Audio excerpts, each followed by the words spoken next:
Hi friends, welcome back to Sharmila's. ఇక రాబోయే కథలో ఏం జరగబోతుందో అందరికంటే ముందుగా మనం అయితే తెలుసుకుందాం ఫ్రెండ్స్. ఇక సోమవారం జరగబోయే కథలో ఇక మహేంద్రని ఇక ఫణీంద్ర అయితే పిలిపిస్తాడు కదా. పిలిపించి ఇక రిషి లేనన్న విషయం మనం జీర్ణించుకోవాలి, రిషికి కర్మకాండలు చేయాలి అనగానే ఇక మహేంద్ర ఆలోచనలో అయితే పడతాడు. ఏం మహేంద్ర, ఏం మాట్లాడు, నీ మనసును ఒప్పించానా అనేసి అయితే అడుగుతూ ఉంటాడు అనమాట. ఇక అలా ఇక తనలో తను మాట్లాడుకుంటూ ఇక ఏం చెప్పాలో తెలియక మహేంద్ర అయితే అట్లానే అయితే ఉంటాడు.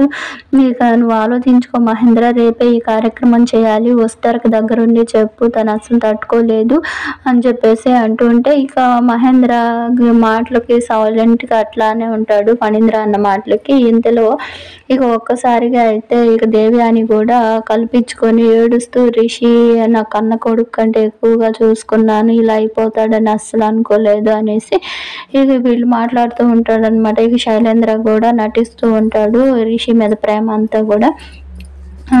మహేంద్ర, నువ్వు ఇంటికి వెళ్ళి ఇక వస్తారతో కూడా ఒకసారి మాట్లాడి నువ్వు ఏ విషయం నాకు ఫోన్ చేయి అనేసి చెప్తే ఇక డల్గా అయితే వెళ్తాడనమాట మహేంద్ర. ఇక్కడ వీళ్ళిద్దరు ఆలోచిస్తూ ఉంటారనమాట. అనుపమ ఇక వస్తారు, అసలు ఎందుకు పిలిపించారు ఫణీంద్ర సార్ మహేంద్ర సార్ని, ఏం మాట్లాడుతున్నారు, ఏం జరుగుతుంది అక్కడ అనుకుంటూనే ఉండగా మహేంద్ర అయితే వస్తాడనమాట. మావయ్య ఎందుకు వెళ్ళారు, ఏమైంది, ఏంటంట అనేసి అడుగుతూ ఉంటే వస్తారా. ఇక ఒక్కసారిగా ఏం మాట్లాడకుండా ఇక వెళ్ళి సోఫాలో కోలుబడిపోతూ ఉంటే, ఏ మహేంద్ర ఏమైంది అసలు, అందుకు నేను నిన్న ఒక్కదాన్ని వెళ్ళొద్దని చెప్పాను కదా, అయినా వెళ్ళావు, ఏమైంది చెప్పు మహేంద్ర అనేసి అనుపమ కూడా అనడంతో ఇక ఏమి తట్టుకోలేక బాధగా దేని గురించి రిషికి కర్మకాండాలు చేయాలంట అని చెప్పేసి అనగానే ఇక ఒక్కసారిగా షాక్ అయిపోతుంది వస్తారా. అదేంటి అని చెప్పేసి, అదేంటనంటే ఇక తను కనిపించకుండా పోవడం అని అంటే కొన్నాళ్ళు తను అసలు ఎక్కడున్నాడో తెలియకుండా వెళ్ళిపోయాడు, ఇప్పుడు అసలు ఈ లోకంలోనే లేడు అన్న నిజాన్ని మనం జీర్ణించుకోవాలనేసి అంటూ ఉన్నారంటే ఇక వస్తారంటే ఒప్పుకోననిద్ది చాలా అరసిద్ది ఏడుస్తూ ఉంటుంది అనమాట.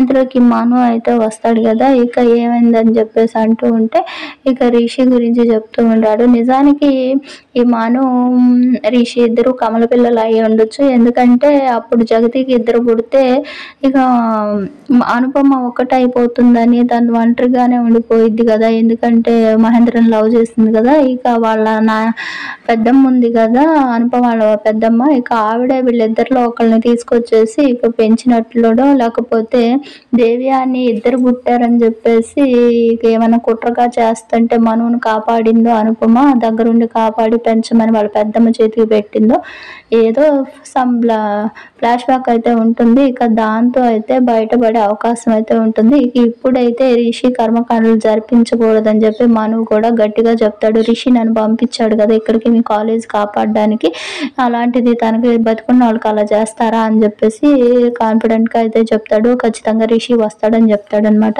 ఇక నెక్స్ట్ పార్ట్లో అయితే ఏం జరగబోతుందో మళ్ళీ మనం చూద్దాము.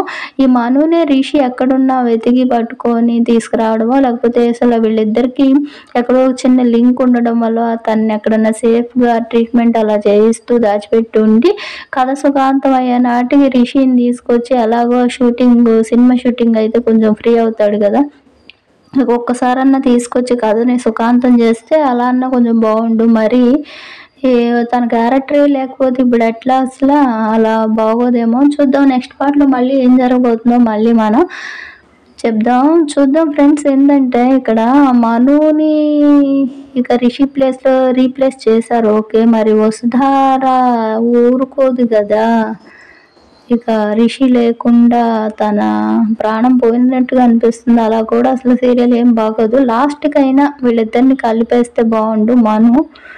చూద్దాం నెక్స్ట్ ఎపిసోడ్లో మళ్ళీ మన ఊహాగానాలు విసుద్దాం. సంథింగ్ నేను ఎప్పుడో 2 months బ్యాక్ చెప్పాను, మీకు గుర్తుందో లేదో, ఒక రిషినే జగతి అప్పుడు పుట్టినప్పుడు తీసుకెళ్ళిపోయాడు, ఒక కొడుకున్నాడు అని చెప్పేసి అప్పుడు ఒక స్టోరీ అయితే వెళ్ళాము. సేమ్ అలానే జరిగింది ఇప్పుడు, కాకపోతే రిషి ప్లేస్లో మనుని తీసుకొచ్చారు. చూద్దాం.